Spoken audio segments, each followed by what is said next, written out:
कभी भी सफलता कोई मंजिल नहीं होती है। हमने एपीजे अब्दुल कलाम के बारे में बहुत कुछ सुना हुआ है कि वो जो अपने यहाँ पे मिसाइल मैन के नाम से भी जाने जाते हैं। Good evening and welcome to TCA. कैसे हैं आप सब लोग? आशा करता हूँ बहुत अच्छे होंगे।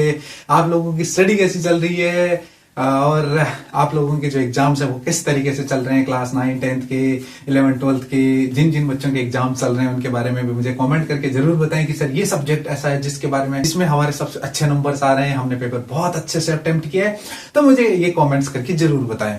मैं आप लोगों से कल जो सफलता के बारे में कुछ पूछा था कि सफलता आप किस चीज को मानते हैं, सफलता क्या सफल इंसान होता है, सफलता किस रूप में आकी जानी चाहिए, फाइनली सफलता का क्या अपन ऐसा कहें कि ऐसा कुछ अपने पास जो होता है कि फाइनल एक क्राइटेरिया है जिसके अकॉर्डिंग ये कह सकते हैं कि ये सफल इंसान है और ये सफल इंसान नहीं है।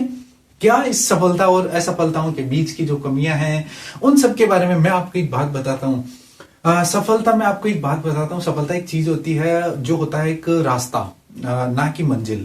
कभी भी सफलता कोई मंजिल नहीं होती है। आपको लगता है कोई बहुत, तो जैसे मान लो अपन कल मैंने कहा कि बहुत अमीर लोग हैं उसके पास तो फिर पैसों की कमी नहीं है ना, इसका मतलब वो तो सफल हो गया। तो उसकी लैंग्वेज में तो क्या हुआ, उसने मंजिल प्राप्त कर ली लेकिन फिर भी वो काम कर रहा है ना, इसका मतलब उसने सफलता का मतलब उसने अचीवमेंट किया है लेकिन फाइनल स्टेज पे तो नहीं पहुंचा है वो। क्योंकि अगर फाइनल स्टेज पे पहुंच गया होता तो फिर उसको वर्क करने की कहां जरूरत थी, पर अभी भी वो वर्क कर रहे हैं लोग। तो इसका मतलब ये होता है कि सफलता एक सिर्फ राह है। राह बोले तो एक रास्ता है, ना कि कोई फाइनल अपने पास कोई फाइनली अपने पास ऐसा कोई अचीवमेंट या मंजिल ऐसा कुछ है नहीं। अब करते हैं दूसरी बात। देखो, सफल लोग वो होते हैं जो वो सब करते हैं जो नाकामयाब लोग नहीं करते हैं। आप देखो, बड़े बड़े लोगों की स्टोरियां सुनते हैं, जैसे मैं आपको इसमें हमारे सबसे अच्छे नंबर्स आ रहे हैं, हमने पेपर बहुत अच्छे से अटेम्प्ट किया है। तो मुझे ये कमेंट्स करके जरूर बताएं। मैं आप लोगों से कल जो सफलता के बारे में कुछ पूछा था कि सफलता आप किस चीज को मानते हैं, सफलता क्या सफल इंसान होता है, सफलता किस रूप में आकी जानी चाहिए, फाइनली सफलता का क्या अपन ऐसा कहें कि ऐसा कुछ अपने पास जो होता है कि फाइनल एक क्राइटेरिया है जिसके अकॉर्डिंग ये कह सकते हैं कि ये सफल इंसान है और ये सफल इंसान नहीं है।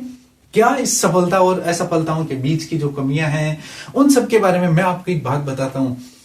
सफलता में आपको एक बात बताता हूँ। सफलता एक चीज होती है जो होता है एक रास्ता, ना कि मंजिल। आपको लगता है कोई बहुत, तो जैसे मान लो अपन कल मैंने कहा कि बहुत अमीर लोग हैं उसके पास तो फिर पैसों की कमी नहीं है ना, इसका मतलब वो तो सफल हो गया। तो उसकी लैंग्वेज में तो क्या हुआ, उसने मंजिल प्राप्त कर ली लेकिन फिर भी वो काम कर रहा है ना, इसका मतलब उसने सफलता का मतलब उसने अचीवमेंट किया है लेकिन फाइनल स्टेज पे तो नहीं पहुंचा है वो। क्योंकि अगर फाइनल स्टेज पे पहुंच गया होता तो फिर उसको वर्क करने की कहां जरूरत थी, पर अभी भी वो वर्क कर रहे हैं लोग। तो इसका मतलब ये होता है कि सफलता एक सिर्फ राह है। राह बोले तो एक रास्ता है, ना कि कोई फाइनल अपने पास ऐसा कोई अचीवमेंट या मंजिल ऐसा कुछ है नहीं। अब करते हैं दूसरी बात। देखो, सफल लोग वो होते हैं जो वो सब करते हैं जो नाकामयाब लोग नहीं करते हैं। आप देखो, बड़े बड़े लोगों की स्टोरियां सुनते हैं, जैसे मैं आपको एक बात बताता हूँ कि अपने एपीजे अब्दुल कलाम के बारे में बहुत कुछ सुना हुआ है कि वो जो अपने यहाँ पे मिसाइल मैन के नाम से भी जाने जाते हैं, शायद आप लोग जानते होंगे लेकिन फिर भी मैं बताता हूँ। देखो, वो एक अचीवमेंट्स जो थी वो प्राप्त की, या फिर यूं मान लीजिए कि उन्होंने वो सब कुछ किया, या फिर यूं कह लीजिए कि उन्होंने वो सब कुछ प्राप्त किया।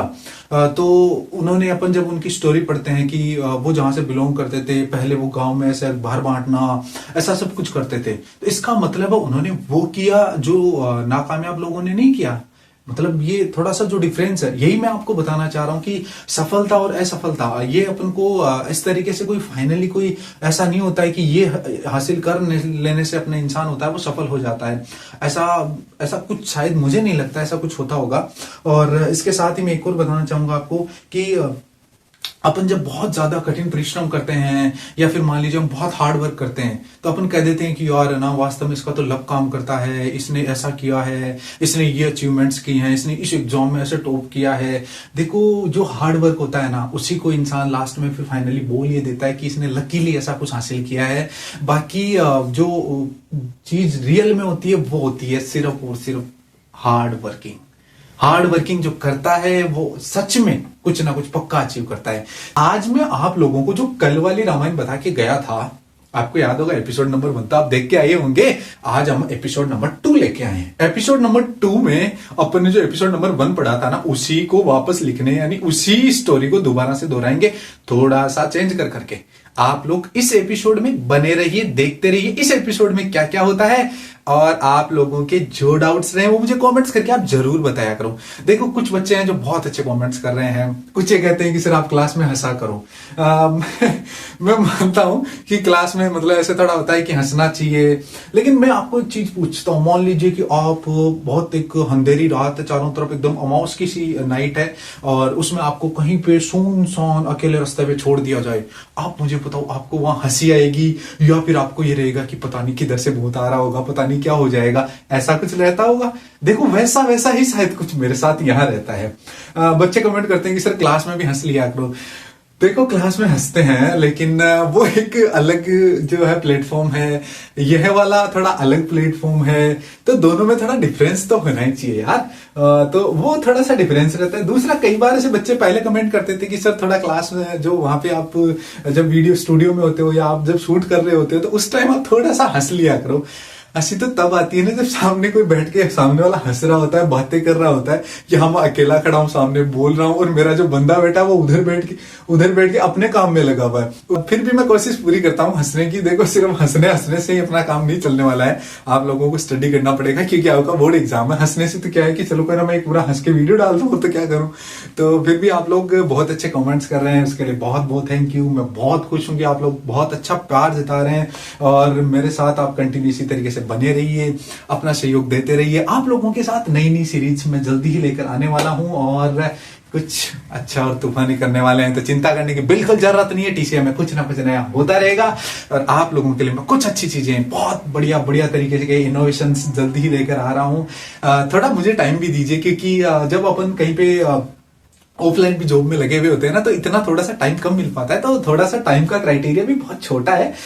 फिर भी मैं देखो आप लोगों के लिए कंटिन्यू कुछ अच्छा और नया करता जा रहा हूं और आशा करता हूं आप लोगों को बहुत पसंद आ रहा होगा। इस वीडियो में भी आप मुझे कमेंट्स करके जरूर अच्छे अच्छे कमेंट्स के माध्यम से मोटिवेट करें, अच्छी अपनी बातें हैं वो जरूर बताएं। आपको कोई चीज अच्छी लगे वो भी मुझे कॉमेंट करके बताएं, जो चीज कम ज्यादा लगे ना उसके बारे में कॉमेंट अच्छा जरूर करना यार। ऐसा नहीं कि बहुत ज्यादा कमियां निकाल दो एक साथ ही, सर ये कर दिया वो कर दिया, ऐसे बोलते हो वैसे बोलते हो, ऐसे खड़े होते हो, पता नहीं। मैं कह रहा हूं इतना दुनिया में वाह वाह वाह वाह वाह क्या बोले, इतना ज्ञान भरा पड़ा है ना कि मजा आ जाए। लोगों के पास 10 मिनट बैठ जाओ ना, इससे लगता है कि यार ये तो कोई बहुत बड़े आपके ज्ञानी बाबा आ गए हाथों हाथ सामने। तो चलिए फिर भी अपन स्टार्ट करते हैं क्लास 10th की जो अपन एक्सरसाइज 1.2 कर रहे थे, उसके क्वेश्चन नंबर 1 यानी एपिसोड नंबर 1 को हमने कंप्लीट कर दिया था। आज हमारा एपिसोड नंबर 2 स्टार्ट हो रहा है। इस एपिसोड में मैं आप लोगों के लिए लेकर आया हूं क्वेश्चन नंबर 2। इस क्वेश्चन नंबर 2 को पहले अच्छे से पढ़ते हैं और फिर देखते हैं कि क्या अपने से किस तरीके का सोल्यूशन इसको चाहिए और फिर इसको सेटिस्फाई करते हैं। चलिए स्टार्ट करते हैं आज वाला पोर्शन और देखते हैं कि क्या इसमें अपने पास कहानी में नए नए किस्से जुड़ेंगे। और कोई अगर बहुत अच्छा नया किस्सा जुड़ा, याद पक्का रखना है, क्योंकि नई बातें आपको बहुत अच्छे से याद होती है। बड़ा हंस के यादें करते हो। देखो ये और बहुत अच्छी बात है, तब तो आपका कहना है क्या एकदम गुलाब की तरफ फूल जाते हो। चलिए देखते हैं इधर की तरफ। क्वेश्चन नंबर 2 जो अपने पास है उसमें मैं आपको कह रहा है कि प्रूव दैट, यानी आप लोगों को प्रूव करना है। देखिए मार्कर का थोड़ा सा कलर चेंज करते हैं, क्योंकि ब्लैक से तो लिख ही रखा है, थोड़ा सा रेड से बताते हैं। प्रूव दैट, ताकि आप लोगों को भी ये थोड़ा दिमाग में क्लिक हो। ऐसे क्वेश्चंस मैं आपको अभी भी कह रहा हूं, बोर्ड एग्जाम में कंफर्म आने के पूरे चांसेस रहते हैं और आ भी रहे कुछ ईयर से। तो अब आप भी इसको थोड़ा सा सीरियस ले लो यार। चलो कोई ना, मैं तो हंस रहा हूं पर आप तो कम से कम सीरियस होकर पढ़ाई कर लो। देखो यहाँ पे 3 + 2 √ 5 और अपन को कह रहा है कि ये एक इर्रेशनल नंबर होता है क्या, इज एन इर्रेशनल नंबर। ये अपन को प्रूव करना है। कल वाले प्रूव वाले में अगर आप लोगों को याद हो तो हमने शायद को प्राइम नंबर्स के बड़े अच्छे तरीके से डिस्कशन किया था। अगर वो आप लोगों को याद है तो आप लोग आज मुझे फिर से एक बार रिकॉल करो, बैठ के घर पे आराम से ऐसे जोर जोर से चिल्लाया करो कि को प्राइम को प्राइम को प्राइम। मम्मी खुद आके पूछेगी रे बेटा हो क्या गया, तेरे पढ़ रहा है या लड़ रहा है किसी से। लेकिन ऐसा नहीं बोलना है कि हमारे सर भी सामने से साथ साथ बोल रहे हैं, मैं उनके साथ रिवाइज कर रहा हूं, मेरा साथ साथ रिवीजन भी हो रहा है। तो देखिए यहां अपन क्या कह रहे हैं कि ये एक इर्रेशनल नंबर है, ऐसा अपन को प्रूव करना है। चलिए स्टार्ट करते हैं प्रूव करना। हमने सॉल्यूशन लिखा और सॉल्यूशन में देखो, मैं ये आप लोगों की बता देता हूं, मैं ये आंसर राइटिंग इसलिए करके ला रहा हूं ताकि मैं आपको वो चीज जो आपको चाहिए ना वो बहुत अच्छी तरीके से एक्सप्लेन करके समझा सकूं। लिखने का तो मैंने आपको कल ही बोला था, आपकी इंग्लिश बहुत अच्छी है सच में। अरे मेरे से तो बहुत अच्छी इंग्लिश है यार, आप इंग्लिश मीडियम के स्टूडेंट है। अरे हम तो यार गवर्नमेंट स्कूल में पढ़े हुए एकदम वो स्टूडेंट्स हैं जिन्होंने इंग्लिश में बहुत लेट देखी थी। आप तो बड़े तगड़े इंग्लिश के एकदम बढ़िया यूं कहे तो फास्ट राइडर है। आप तो इंग्लिश तो बहुत अच्छे से लिख सकते हैं। इंग्लिश क्या, हिंदी में तो आपके एकदम आप धुआं धुआं कर देते हैं चारों तरफ। चलिए स्टार्ट करते हैं। देखो क्वेश्चन में आपको ये कह रहा है लेट अस एज्यूम दैट, आप लोगों को एज्यूम करना है कि 3 + 2√5 यानी जो 3 + 2√5 है ना वो एक इरेशनल नंबर नहीं होके हमने कहा है कि एक रेशनल नंबर है। पहले आपको एज्यूम करना है, जैसा कल किया था वैसा ही अभी करना है। पहले हम क्वेश्चन के अगेंस्ट चलेंगे, फिर क्वेश्चन हमें खुद के अगेंस्ट खड़ा कर देगा, यानी ये कह देगा कि हेलो जो भी हो रहा है ना वो गलत हो रहा है भाई साहब, ये जो रास्ता है ना वो सही नहीं है, आपको चेंज करना चाहिए ना। तो चलिए जी यहां पे भी ऐसा ही कुछ कर रहे हैं हम। इस नंबर को हम एक रेशनल नंबर एज्यूम कर रहे हैं। रेशनल नंबर एज्यूम करने से क्या हो जाएगा कि हम इसको P/Q की फॉर्म में यानी A/B की फॉर्म में लिख देंगे। बहुत अच्छी तरीके से आप समझते हैं कि it can be expressed in the form of A/B, यानी इसको A/B की फॉर्म में राइट कर सकते हैं। बहुत अच्छी बात है। चलिए आगे बढ़ते हैं। Where A and B are, यानी अपने पास A and B are coprime positive integers. कल मैंने आपको को प्राइम और पॉजिटिव और इंटीजर तीनों वर्ड्स के बारे में बड़े अच्छे से एक्सप्लेन किया था, तो आप पीछे वाला एपिसोड एक बार फिर रिवाइज कर लो, फिर आ जाना है। तो ये तो कंटिन्यू आपके पास ही पड़ा, चाहे जितनी बार देखो आगे ये कह रहा है कि integers b is not equals to 0, यानी b किसके इक्वल नहीं होना चाहिए, 0 के इक्वल नहीं होना चाहिए। आगे आपको कह रहा है कि 3 + 2√5 है ना वो अगर P/Q की फॉर्म में लिख सकते हैं, यानी वो रेशनल नंबर है, तो यहां पर उसको A/B के इक्वल लिख रहे हैं।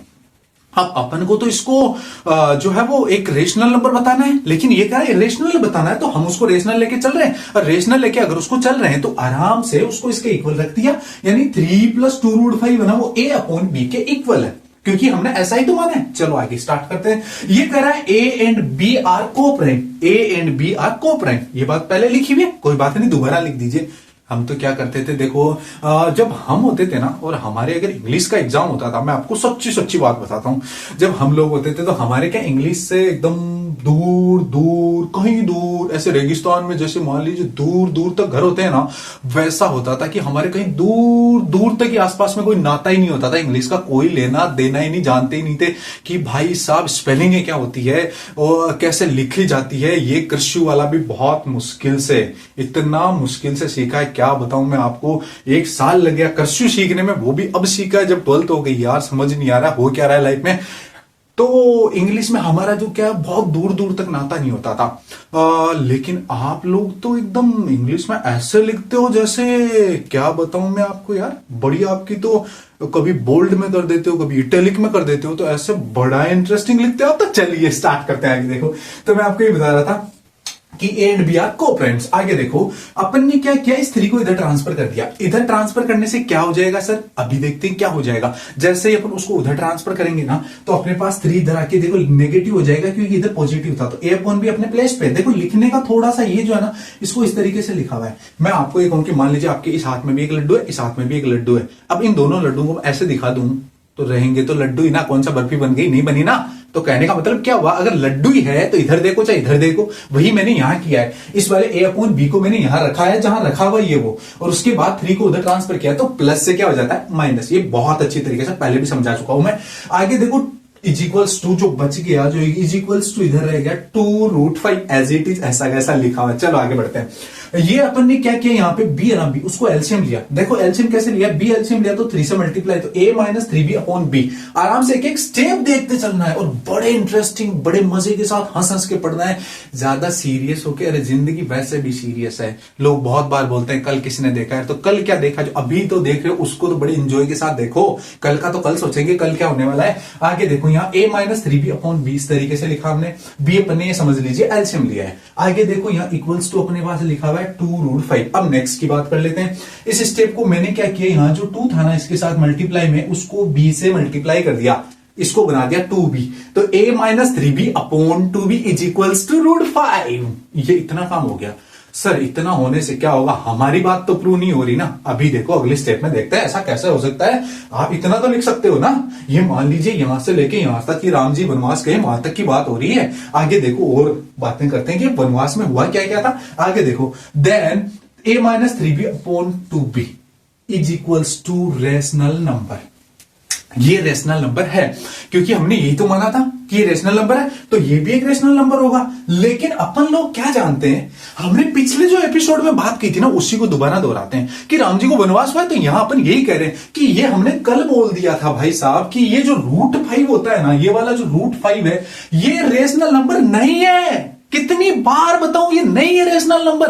पिछले एपिसोड में यही तो कह रहा था मैं, नहीं है नहीं है नहीं है, लास्ट में यही मैं यहां कह रहा हूं कि ये एक जो इक्वल में अपने पास नंबर है क्वेश्चन के अकॉर्डिंग रेशनल नंबर है, लेकिन सच में वो नहीं है। हमने पिछली बात में, पिछले जो वीडियो था उसमें बता दिया था, पिछले एपिसोड में हमने देख लिया इस बात को। तो देखो यहां हम यही कह रहे हैं कि सो फ्रॉम इक्वेशन सेकंड, यानी जो इक्वेशन नंबर सेकंड है वो √5 इज अ रेशनल नंबर। यहां ये बात कह रहा है कि रेशनल नंबर है। अब देखो नीचे ही कह रहा है but this is fact is contradict, लेकिन ये बात, ये तथ्य गलत है, कॉन्ट्राडिक्ट है, ये बात बिल्कुल सही नहीं है। क्यों नहीं है आगे देखो। √5 a contradict that fact, √5 is an irrational number. हमें पता है, हमने पिछले वीडियो में देख के आए हैं यार कैसे है कि ये रेशनल नंबर हो ही नहीं सकता, √5 एक इरेशनल नंबर है। हमने पिछला वीडियो केमिस्ट्री का पूरा अच्छे से देखा था। आगे देखो यहां आपको कह रहा है सो आवर एजम्पशंस, यानी जो हमारे एजम्पशन है, हमारी जो मानी गई बातें हैं ना वो यहां आके गलत हो गई यार। देखो एजम्पशन वो रॉन्ग हो जाते हैं और 3 + √5 है ना वो एक रेशनल नंबर नहीं है, ये बात गलत हो गई है। देखो it is wrong, irrational number is wrong, ये बात गलत हो गई है। अब आगे देखो, अगर ये रॉन्ग है तो अपन ये कह सकते हैं कि ये अगर √5 एक इरेशनल नंबर है तो अपने पास ये जो नंबर बना है 3 + √5 ये भी एक इरेशनल नंबर है। तो इस तरीके से मैं आप लोगों को ये बताना चाह रहा था कि आप लोगों को सबसे पहले उस नंबर को क्या मानना है कि एक रेशनल नंबर मानना है। अब थोड़ा सा 1 मिनट, बस जस्ट 1 मिनट, एक बार सीरियस होकर पूरी बात सुन लो, बाद में आराम से वापस वैसे के वैसे हंसी मजाक और मस्ती में पढ़ेंगे। सबसे पहले हमने ये अज्यूम कर लिया कि एक रेशनल नंबर है, फिर रेशनल नंबर के इक्वल अगर रेशनल नंबर है तो a/b के फॉर्म में लिख सकते हैं, a/b के फॉर्म में लिख सकते हैं। तो इस 3 को इधर ट्रांसफर कर दिया, a/b - 3 2√5 के इक्वल हो गया, उस 2 को उधर ट्रांसफर कर दिया, तो ये पूरी की पूरी इक्वेशन बन गई a-3b/2b इज इक्वल्स टू √5। अब अगर ये बन गया तो आगे देखो, देन a-3b/2b एक रेशनल नंबर बन गया और √5 है ना वो एक रेशनल नंबर बन गया। लेकिन हमें पता है कि रेशनल नंबर नहीं होता है, वो एक इरेशनल नंबर होता है। कितनी बार कहें इसको कि एक इरेशनल नंबर है, वो समझ ही नहीं आ रहा है इसको। कोई बात बताऊं वापस वहीं पहुंच जाता है कि नहीं नहीं ये तो रेशनल नंबर हूं, रेशनल नंबर हूं। कितनी बार बताएं √5 √2 √3 ये सबके सब एक इरेशनल नंबर होते हैं। आगे देखो the fact √5 is an irrational number, इसका मतलब है जो हमने एजम्पशन किया था वो रॉन्ग था। और इस तरीके से इस क्वेश्चन का आपको आंसर राइटिंग करना है। आशा करता हूं आप बहुत अच्छी तरीके से आंसर राइटिंग करके आएंगे। जब ऐसा क्वेश्चन अगर बोर्ड एग्जाम में आया ना तो एक बार याद करना कि यार सर ने क्या क्या स्टेप्स राइट की थी और किस तरीके से मैं अपनी कहानी लिख रहा हूं। ये तो है किसकी कहानी, सर की। आप सोचना वहां बैठ के लिखते वक्त यार मैं अपनी कहानी को कितना सुंदर तरीके से, यानी मैं अपनी ऑटोबायोग्राफी कितनी प्यारी लिख सकता हूं। चलिए आप लोगों का बहुत बहुत थैंक यू और बहुत बहुत धन्यवाद। आप लोग हमारे साथ टीसी के साथ बने रहिए। वीडियोस को ज्यादा से ज्यादा लाइक शेयर और सब्सक्राइब तो आपका बनता ही है यार, क्या बात है। और आप लोगों को लास्ट में यही कहूंगा कि आप लोग हमारे साथ बने रहिए, उसके लिए आप लोगों का तहे दिल से धन्यवाद। आप लोगों की स्टडी बहुत अच्छी चलती रहे, मैं ऐसे आप लोगों के साथ हंसी मजाक के साथ पढ़ाता रहूंगा, आप लोगों के लिए हंसते भी रहेंगे और आप लोगों को भी हंसाते रहेंगे। तो थैंक यू।